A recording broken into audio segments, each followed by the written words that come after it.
Wade that could change a lot of things. We've got a lot of action. I think, it's not just the future of the Oasis, it's even a bigger future at stake. Because you're a visionary and you're thinking about VR all the time, I think there may be even hints and advancements there. So there's a lot in this thing coming. It's lots happened since I wrote the first book. I sold it back in 2010, so it's been 10 years, and the whole landscape of VR has changed since then. So there was a lot to take into consideration when I was writing Ready Player 2. The event we did on Roblox in 2018 had 13 million people participate. Yeah. I think it's fair to say this is going to be even bigger. That first Roblox event was amazing, and I heard about it from people all around the world were excited about it. And my eldest daughter, had been playing Roblox for years, so it was really exciting to have Ready Player One take over her favorite game for a while and have her compete in the contest. I warned her she couldn't win, which disappointed her, but she still had fun participating. Yeah, I think when we talked at South by Southwest, you hinted a little about your daughter. I'm flattered to hear she's hanging on Roblox in the midst of all that's going on right now. So thank you for sharing that with us. It's been a huge boon for, I think, kids everywhere. Just because it's like the Oasis. It's the closest thing to the Oasis the kids have right now. And just being able to jump in to Roblox whenever they get bored and be with their friends and spend time together in a virtual space has been really therapeutic. So you guys are doing good work. So, hey, you're making history with Ready Player 2. Let's roll back to Ready Player 1 because you captured the imagination, I think, of just so many people from so many walks of life. And there was a movie that came out of that, which was also incredible. Does anything stand out for all of us that, fantasize about making movies and being in the movies and working with Spielberg? Does anything stand out from that experience for you? Well, the whole experience stands out. This past year, I've kind of been living in my memories of it since I've been in quarantine for a big chunk of the year. I've spent a lot of time thinking about what a great year 2018 was and how it just exceeded all my expectations. Really what you imagine making a movie with Steven Spielberg is it's really like that. It's like a dream come true, and I got to see so many things that were in my book, brought to life, including the stacks, like this idea of stacked trailers that I built in my imagination ended up getting built for real. So that stands out to me. I remember driving towards Leavesden Studio in London and seeing the stacks on the skyline for real, and engineers had built this thing that I had just imagined. When you have this in your imagination and then all of a sudden you see it in the movie in real life, how does that feel? Was it at the point of your imagination, beyond your imagination? Like, how do the two line up there? Well, in my imagination, I don't drill down into all the minute details the way that they do when they make a movie. You have to dress the sets and imagine everything. So I could walk up into any one of these stacks of trailers and go into any trailer, and the whole trailer, looked like somebody lived there. And people were living there. For the few days that we were shooting in the stacks, it was filled with extras who were all, dressed like it was 2045. It was just incredible. It was really a surreal experience. It felt like a dream kind of the whole time I was there. So even looking back on it now, I have to remind myself that all really happened. I know from last time we talked, you're a big Spielberg fan. If we move out of science fiction into non-science fiction movies, he's got a huge collection there as well. Is there anything that pops out to you like an old favorite of yours? Out of his non-science fiction films, I would say Jaws is probably my all-time. That movie, I remember seeing it and being scared in the movie theater with my parents. Yeah, everyone was, yeah. Was there anything in that movie that you thought stuck out to you? Favorite line, anything from it? You're going to need a bigger boat is the line that I always quote all the time. Whenever the tools at hand are not sufficient, that's the quote that I always draw upon. Now that we're getting into Ready Player 2, in a way, you've kind of contributed a bit to the advancement of VR. And is there any way you can think about how you've seen this pan out in almost real life? For us, in the midst of COVID, like I mentioned, we've seen the virtual birthday parties, people trying to connect, younger people trying to figure out how to, work at a distance even. Have you seen any of this come true in your life? Well, yeah, I mean, everything happens, even the news anchors and every host of late night television, everybody's having to do everything from home. virtually through the internet, including my daughter who's going to school online, and then also in the evenings she'll hang out with her friends in Roblox and spend time in a virtual space there. Which reminds me, she wanted me to ask you if you could get her a unicorn. I think there's probably like hundreds of different types of unicorns, and now that Well, we've opened up the UGC store on Roblox, there are probably people making unicorns. oh, right on.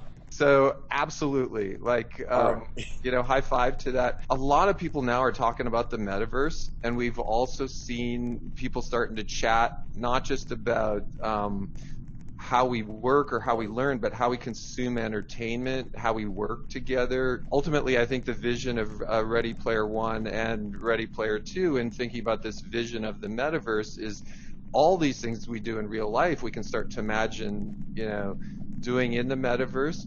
Have you seen any other pandemic-related things going on related to that, or any other metaverse-related advancements since you wrote Ready Player One? Yeah, a bunch. So much of what I was just imagining in Ready Player One has since come about. Like the Oculus Quest, I got a Oculus Quest, my Oculus Quest here, that I use to hang out in big screen with my friends. There's a VR app called Big Screen where you can hang out in a virtual cinema and with up to like 12 of your friends and all watch a movie together. And afterwards, when you hung out in a virtual space, you really feel like you spent time together. It's really amazing. Yeah, so we did, like the One World Together concert inside of Roblox, and there was this really interesting thing of walking around with friends, then looking up at the screen. I found myself going from in 3D screen to full screen mode back and forth, and I really like looking over to my friend next to me and like watching it together. I caught a little of that energy, which I think is what we're all hopeful that the metaverse can kind of bring. So I'm looking behind you at your vehicles. I actually have two DeLoreans hidden back here. But, so this is my garage where I come for inspiration. When I was just out of high school, I had a 1969 Pontiac Firebird, 400 cubic inch V8, 4-speed. I know DeLorean is like super favorite for you. Do you use the DeLorean? Like, how often do you drive it? I like to take this car out every night between usually like 8 and 10 o'clock and listen to 80s music and just like recharge my creative batteries. And whenever I take it out, it always makes people happy. When they're seeing the car. It's usually somebody's seeing the DeLorean for the first time and they've never seen a time machine in person. So it's like a traveling happiness mobile. One thing I'm curious about, those DeLoreans, are they stock, or have you had to like modify the engine or anything to keep them going? Yeah, they're all like 35 years old. They made all the DeLoreans between 81 and 82. So they're all about almost 40 years old now, and they do require a lot of work to keep them running. And then plus adding they obviously don't come with all the flux capacitor and wormhole emitter and all the Back to the Future gear. That's all has to be kind of scavenged and cobbled together. So I've been making it more screen accurate over the years. There's always more tweaks I can do to make it cooler. So it's like a hobby, having a car like an old car like this antique.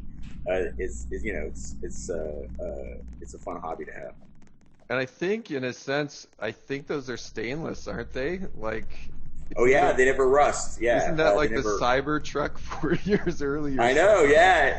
It's the Cybertruck definitely looks like it took some inspiration from the DeLorean. For a car that came out 40 years ago, it's still the most futuristic looking car there is. It looks like a spaceship. Hey, so I know with Ready Player One and now with the release of Ready Player Two, your life's probably gone through a lot of change. Mine has too. There was this time before, in the early days of Roblox, it was Eric and me, like two of us, just working on this thing, and then Matt and John joined us.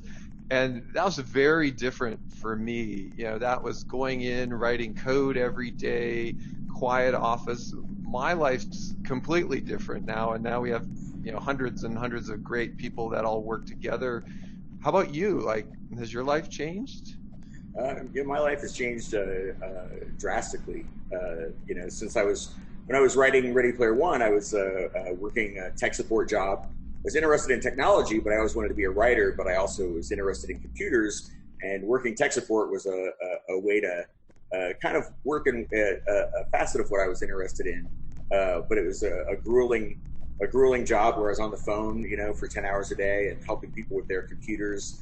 And it wasn't a job that I enjoyed, but because I worked that job, a lot of elements of what I was learning about technology and helping people use computers, and also the job of being a tech support rep, that all worked its way into my novel, into Ready Player One. The way the main character works tech support in the Oasis for a while, and so that was something from my life that ended up informing the story. So even though I didn't enjoy that job at the time, and wished I was working somewhere else, now I'm grateful, that I had that job and that experience, because it worked its way into my story. It's like when I was a kid, we lived in a trailer park for a while, which was not fun. And my room was actually the tiny laundry room of the trailer, and it was just for a little while. But that was something that I put into Ready Player One. Wade sleeping in the laundry room of his trailer, and and the stacks, and all of that came from this experience in my real life, and I saw it depicted in a Steven Spielberg movie. So that's something I always like to tell aspiring writers about. Is sometimes you're doing a job in your life, or you're living somewhere that you're not happy with, but later on that could help inspire you to write the story that could change your life. So you should kind of embrace those experiences, whatever is going on in your life, and try to put that into your work. And I think there's a lot of optimism, in your books as well, around the power of imagination. And in effect, the metaverse is built on imagination. So I always take that as a very optimistic thing for all of us that are trying to create, whether it's music or 3D or imagery. Hey, and then riffing on Ready Player 2, so the number 7's kind of relevant, and of course we're not in spoiler zone here, but hey, is this random? Is there some significance to this? Like the number 3 in Ready Player One, 3 is a magic number. Number 7 is a number that comes up a lot in pop culture and in video games. Kind of collecting 7 pieces of something is something that would come up in Dungeons and Dragons modules, and also in like Sonic the Hedgehog had 7 Chaos Emeralds that were red, yellow, blue, cyan, white, purple, and green. Once you collected all of them, that's what you had to do to I think defeat Dr. Eggman and win the challenge. But there are a lot of quests that involve the number 7, and some songs that involve the number 7.